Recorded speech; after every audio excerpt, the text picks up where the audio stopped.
नमस्कार मंडळी, welcome back to a channel.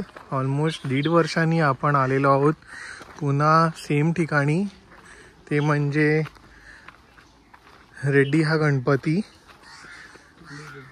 Already आमचं दर्शन तर झालेलं आहे. यावेळी देवळाचं काम पूर्णपणे कंप्लीट झालेलं आहे.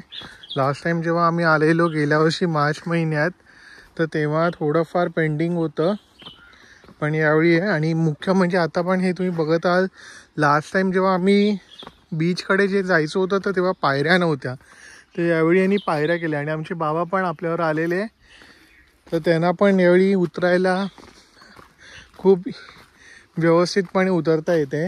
लास्ट टाइम त्यांना खूप त्रास झालेला, स्लिप होण्याचे चान्सेस भरपूर होते. तर ह्या आपण पाहू शकतात की एकदम व्यवस्थितपणे पायऱ्या इकडे रचल्या आहे.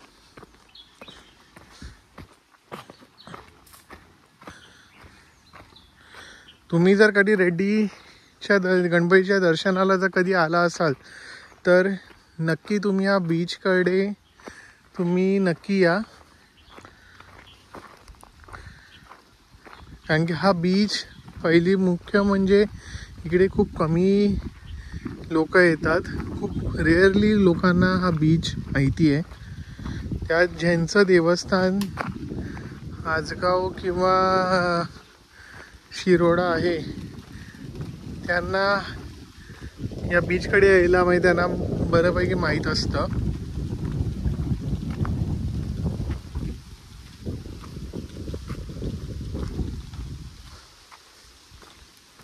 आपण पाहू शकता समुद्र एकदम क्लीन आहे. लास्ट इयर सारखंच यावेळी पण ओटी आहे, त्याच्यामुळे जरा चालता येतं.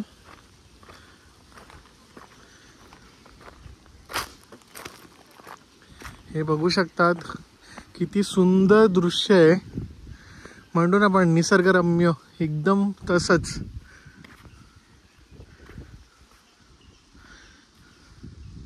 तिकडे थोडेफार रॉक्स आहे, याच्या आधी काही फॅमिलीज पिकनिक करत आहे त्यांची. या बाबा सावकाश या. तिकडे तुम्ही बघू शकता मायनिंग चालू आहे. काय शेल्स पडले खूप खाली. तिकडे जाऊया रॉक्स कडे.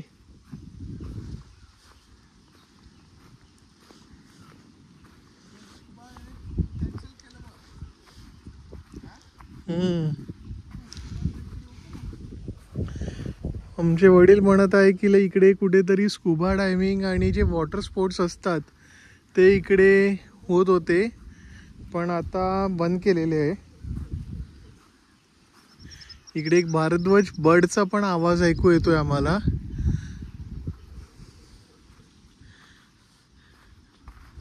खरं सांगायला गेलं तर जर तुम्ही कोकणातले आहात आणि तुमची नोकरी जर मुंबई पुण्याला आहे, तर इकडे या ठिकाणी कोकणात तुम्ही रिटायरमेंटमध्ये तुम्ही येऊ शकतात. खूप म्हणजे सुखद तुमचं रिटायरमेंट जाईल. कटकटीपासनं सगळ्या इश्यूजपासनं जे पण आपण फेस करतो राईट सिटीजमध्ये जसं असतं, याच्यापासनं दूर एकदम खूप छान तुम्हाला तुमचा रिटायरमेंट एक्सपिरियन्स करता येईल. सावकाश या. हो, लास्ट इयर पण ओटीच होती.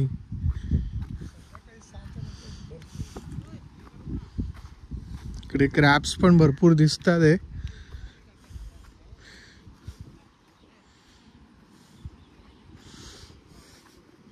रॉक्शात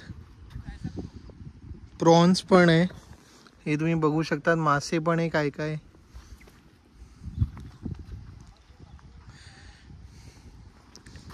हे बघा लहान लहान मासे आहे.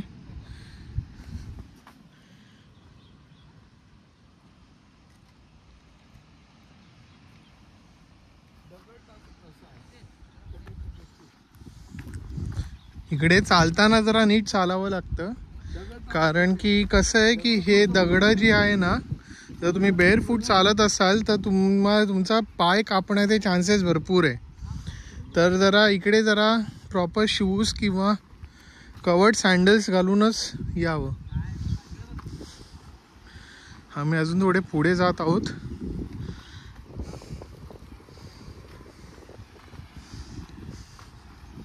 आमचे बाबा खूप एक्सायटेड आहे. दरवर्षी प्रमाणे त्यांना इकडे यायला आवडतं. आता सनसेट पण काही तासांनी होईल, तर सुंदर दृश्य दिसणार सनसेटचं पण इकडे.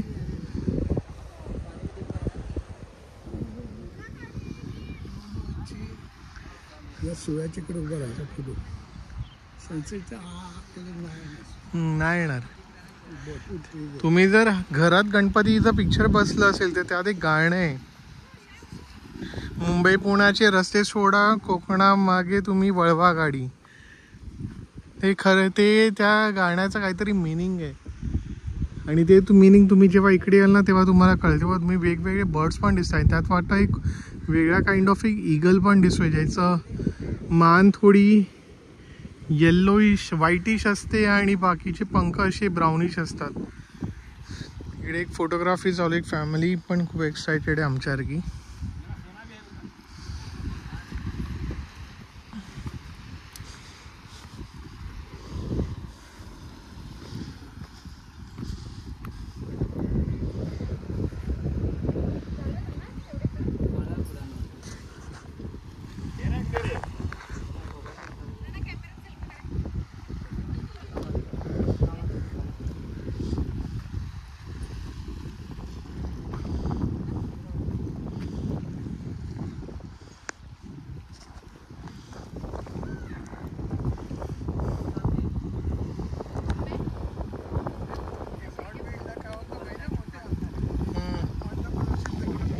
ठीक आहे, मग आपण परत मी भेटू.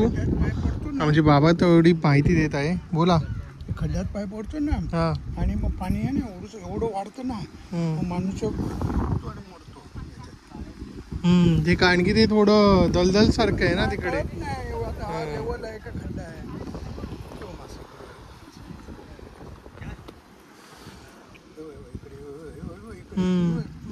हे दोघे एकदम आहे इकडे.